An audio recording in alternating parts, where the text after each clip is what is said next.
మన దేశంలో చాలా మంది రైతులు తక్కువ ఆదాయంతో నానా కష్టాలు పడుతూ పండ్లు, కూరగాయలు, ధాన్యం వంటి సాంప్రదాయ పంటలకే పరిమితమవుతున్నారు. అయితే కొన్ని ప్రత్యేకమైన వాణిజ్య పంటలు వాటికి తిరుగులేని ఆదాయాన్ని తీసుకురావచ్చు. అలాంటి పంటల్లో నల్ల మందు ఒకటి. ఈ నల్ల పసుపు ఒకసారి నేలలో వేసిన తర్వాత ఏడాదిలోనే లక్షల రూపాయలు తీసుకురావడమే కాదు, మూడేళ్లు వరుసగా అందే లాభాల బారిన రాసిన బంగారం లాంటిది. దీనివల్ల రైతులు వ్యవసాయాన్ని ఆర్థికంగా లాభదాయకంగా మార్చుకునే అవకాశం పొందుతున్నారు. నల్లమందు అంటే సాధారణంగా తెలిసిన పసుపుకి దగ్గరగా ఉన్న ఒక ఔషధ మొక్క. దీని శాస్త్రీయ నామం కర్క్యుమాకేసియా. ఇది తేమ ఉండే ప్రాంతాల్లో బాగా పెరుగుతుంది. దీనిలో ఉన్న నల్ల రంగు రొట్లు ప్రత్యేకమైన వాసనను కలిగి ఉంటాయి. ఇవి ఆయుర్వేద వైద్యంలో, న్యాచురల్ మందుల తయారీలో, నానో మెడిసిన్ పరిశోధనలో విస్తృతంగా ఉపయోగపడుతున్నాయి. అంతేకాదు, ఈ నల్ల మందు నుండి తీసే ఆయిల్ కు విదేశాల్లో విపరీతమైన డిమాండ్ ఉంది. సాధారణంగా రైతులు పసుపును అమ్మే ధర కిలోకి 100 నుంచి 200 మధ్యలో ఉంటుంది. కానీ నల్లమందు పంట పండిన తర్వాత దానిని ఓండ్ల రూపంలో లేదా ద్రవ రూపంలో విక్రయిస్తే కిలోకి 1500 నుంచి 2000 దాకా ధర దక్కుతుంది.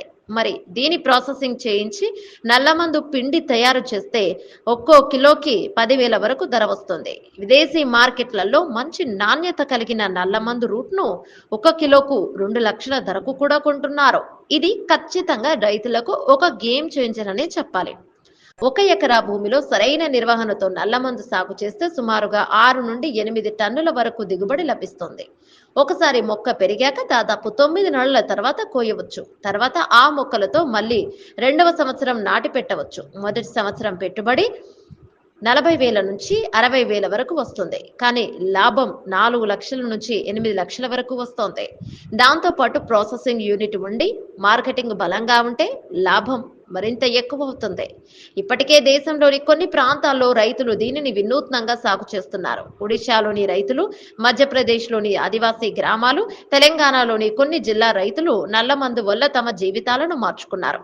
కొందరు రైతులు నేరుగా ఆయుర్వేద కంపెనీలతో ఒప్పందం కుదుర్చుకొని ఎప్పటికప్పుడు డిమాండ్ ప్రకారం సరఫరా చేస్తున్నారు. మరికొందరు ఈ పంటను సాక్షాత్తు ఓన్ బ్రాండ్ గా మార్కెట్ చేస్తూ అమెజాన్, ఫ్లిప్కార్ట్ వంటి ఈ కామర్స్ ప్లాట్ఫామ్ లో విక్రయిస్తున్నారు. నల్లమందు పంట పెంచాలంటే మొదటిగా మంచి తేమ కలిగిన ఎర్ర నేల అవసరం.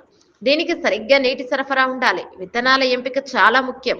నాణ్యమైన విత్తనాలు మాత్రమే వాడాలి. దేశంలో కొన్ని విశ్వసనీయ సంస్థలు మరియు వ్యవసాయ పరిశోధనా కేంద్రాలు నల్లమందు రొట్లు అందిస్తున్నాయి. నకిలీ రకాలు ఉన్నప్పుడు రైతులు మోసపోవచ్చు. అందువల్ల విత్తనాల ఎంపిక సమయంలో చాలా జాగ్రత్తగా ఉండాలి.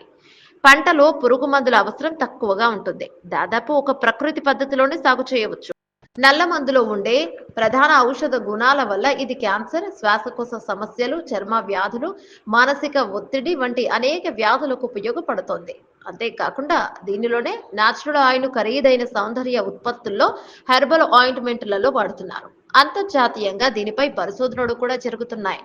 కొన్ని యూరోప్ దేశాలు, అమెరికా, చైనా వంటి దేశాల్లో నల్లమందుకు పెద్ద డిమాండ్ ఉంది. ఇప్పటి వరకు సాంప్రదాయ పంటలలో ఉండే లాభం తక్కువగా ఉన్నప్పుడు రైతులు ఇలాంటి నూతన పంటల వైపు మొగ్గు చూపడం అవసరం. వ్యవసాయాన్ని మళ్లీ లాభదాయక రకంగా మార్చాలంటే మార్కెట్ డిమాండ్ ఉన్న విదేశాల్లో ఎగుమతులు పెరుగుతున్న పంటలపై దృష్టి పెట్టాలి. నల్ల మందు అదే దిశలో ఒక గొప్ప అవకాశంగా మారుతుంది. ఇది వ్యాపార దృష్టితో చేయగలిగితే చిన్న స్థాయిలో మొదలుపెట్టి మెల్లగా పెంచుకుంటూ వెళ్తే 2-3 సంవత్సరాల్లో రైతులు లక్షల్లో ఆదాయం సాధించగలుగుతున్నారు. ప్రస్తుత పరిస్థితిలో ఇది ఒక ఆశాజనక పంట కనుక భూమి ఉన్న ప్రతి రైతు ఈ పంటను ఒకసారి ప్రయత్నించి చూడాలి. మొదటిసారి లాభం తక్కువ వచ్చినా 2వ సంవత్సరం నుంచి స్థిరమైన ఆదాయాన్ని ఇవ్వగలిగే పంట ఇదే. రైతులు కూడా సాంకేతిక పరిజ్ఞానం ఉపయోగించి దీన్ని స్మార్ట్ గా మార్కెట్ చేస్తే వ్యవసాయ రంగంలో నిజంగా మంచి మార్పు వస్తుంది.